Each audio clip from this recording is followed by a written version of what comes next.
श्री विष्णु मम हृदय में प्रेरणा करने वाले नाथ, लिखूं मातम में कार्तिक, राखो सिर पर हाथ।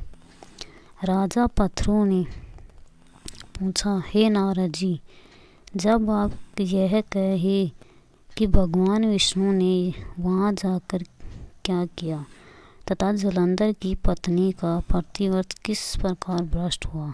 नारद जी बोले, जलंधर के नगर में जाकर विष्णु जी ने उसकी प्रतिव्रता स्त्री वृंदा का प्रतिव्रत भंग करने का विचार किया। वे उसके नगर के उद्यान में जाकर ठहर गए और रात में उसका सौंपन दिया।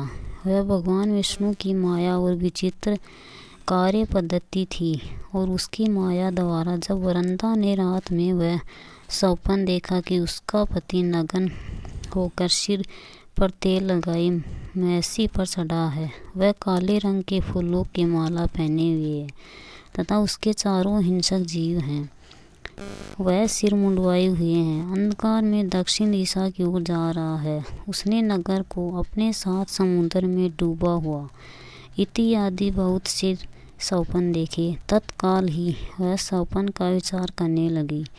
इतने में उसने सूर्य देव को उदय होते हुए देखा तो सूर्य में उसे एक छिद्र दिखाई दिया तथा वह कांतिहीन था। इसे उसने अनिष्ट जाना और जब वह भयभीत हो रोती हुई छज्जे हटाई तथा भूमि कहीं भी शांति को प्राप्त न हुई। फिर अपनी दो सखियों के साथ वन में गई, वहाँ भी उसे शांति नहीं मिली। फिर वह जंगल में निकल गई, वहाँ उसने सिंह के समान दो भयंकर राक्षसों को देखा जिससे वह भयभीत हो भागने लगी।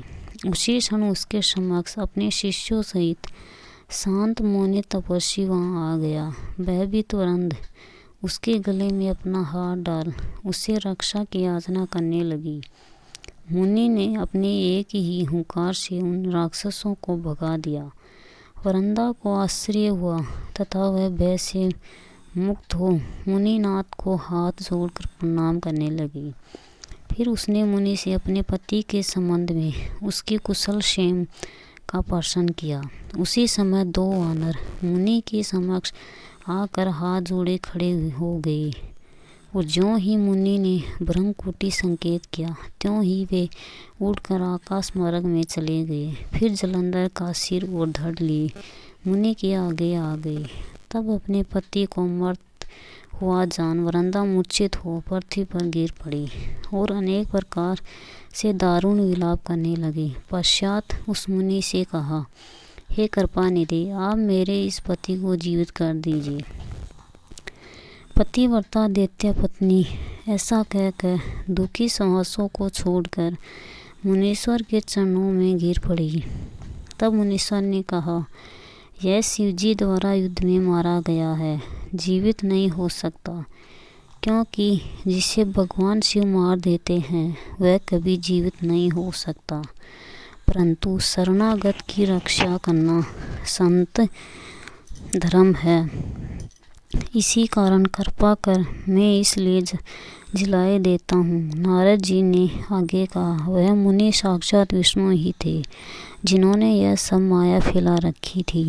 वह वृंदा के पति को जीवित करके अंतर्ध्यान हो गए। जलंधर ने उठकर वृंदा को आलिंगन किया और मुख चूमा। वृंदा भी पति को जीवित हुआ देख अत्यंत हर्षित हुई और अब तक हुई बातों को सौंपन समझा। तत्पश्चात वृंदा सकाम हो बहुत दिनों तक अपने पति के साथ विहार करती रही। एक बार सूरत एवं संभोग काल के अंत में उन्हीं विष्णु को देखकर उन्हें पीड़ित ताड़ित करती हुई बोली, हे पराई स्त्री से गमन करने वाले विष्णु, तुम्हारे शील को धिक्कार है। मैंने जान लिया कि मायावी तपस्वी तुम ही थे। इस प्रकार कहकर कुपित पतिव्रता वृंदा ने अपने तेज को प्रकट करते हुए भगवान विष्णु को शाप दिया। तुमने माया से दो राक्षस मुझे दिखाए थे, वही दोनों राक्षस किसी समय तुम्हारी स्त्री ला हरण करेंगे। सर्वेश्वर जो तुम्हारा शिष्य बना है यह भी तुम्हारा साथी रहेगा। जब तुम अपनी स्त्री के विरह में दुखी होकर विचरोगे उस समय वानर ही तुम्हारी सहायता करेंगे। ऐसा कहती हुई प्रतिवर्ता वृंदा अग्नि में प्रवेश कर गई। ब्रह्मा आदि देवता आकाश से उसका प्रवेश देखते रहे। वृंदा के शरीर का तेज पार्वती जी के शरीर में चला गया। प्रतिवर्त के प्रभाव से वृंदा ने मुक्ति प्राप्त की।